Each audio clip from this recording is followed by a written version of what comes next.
Kerala high court का एक judgment है ओपी सिविल नंबर 1266 ऑफ 2016 ओ जो पास हुआ अगस्त 2016 में। यहाँ इम्प्यूड ऑर्डर है डिस्ट्रिक्ट जज का, जहाँ मैटर आया था मुंसिफ कोर्ट से। फैक्ट्स बहुत सारे हैं। सूट था परमानेंट प्रोहिबिटरी इंजंक्शन, यानी हमेशा के लिए एक काम नहीं करने के लिए। इंटरिम इंजंक्शन और एड इंटरिम इंजंक्शन एप्लीकेशंस भी फाइल हुए।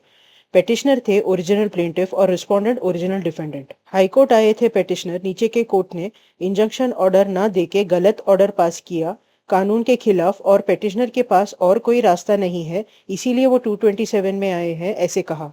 पैरा 10 में डिटेल में फैक्ट्स है। रिस्पोंडेंट ने कहा कि पेटिशनर को ऑर्डर 43 रूल 1 सीपीसी के अंदर अपील फाइल करना चाहिए था, ना कि ये पेटिशन फाइल करना चाहिए था।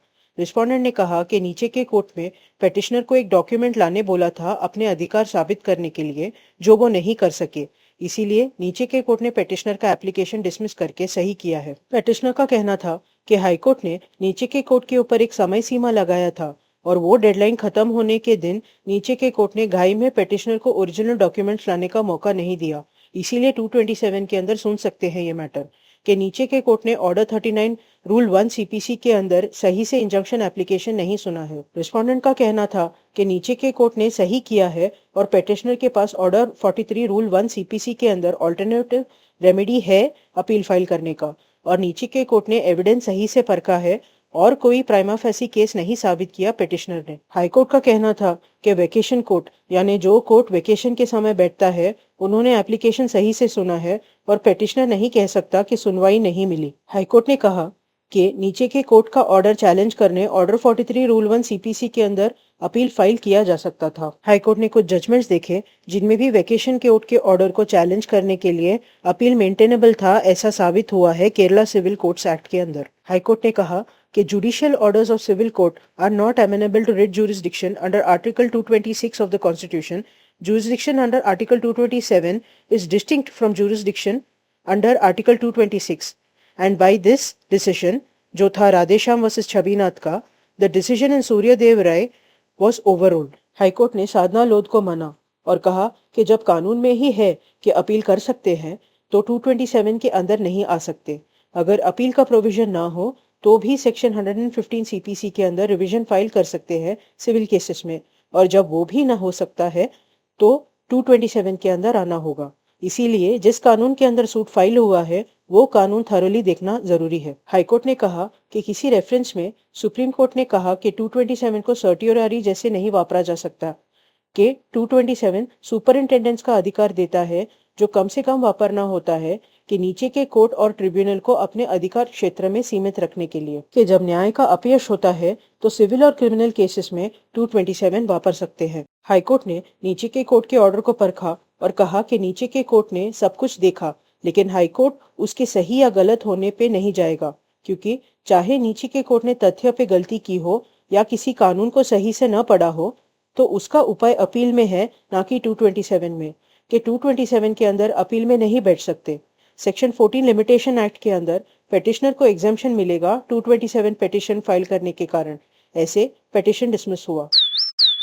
वैसे मद्रास हाईकोर्ट का एक जजमेंट है civil revision petition PD numbers 2923 and 2924 of 2021, जो पास हुआ दिसंबर 2021 में। इस केस में मुंसिफ कोर्ट ने इंटरिम इंजंक्शन दिया था और सामने वाले पहुंचे हाईकोर्ट सिविल रिवीजन पिटिशन में आर्टिकल 227 के नीचे। हाईकोर्ट के रजिस्ट्री ने पिटिशन फाइल करने से मना कर दिया, क्योंकि ऑर्डर 43 रूल 1 सब रूल आर सीपीसी के अंदर नीचे के कोर्ट में अपील फाइल करने का ऑप्शन था।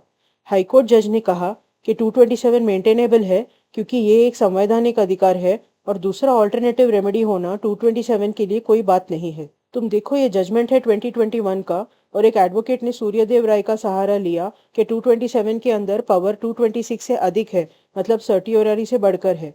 सूर्यदेव राय के पोर्शन को 26 फरवरी 2015 में ओवररूल किया गया राधेश्याम वर्सेस छबीनाथ में।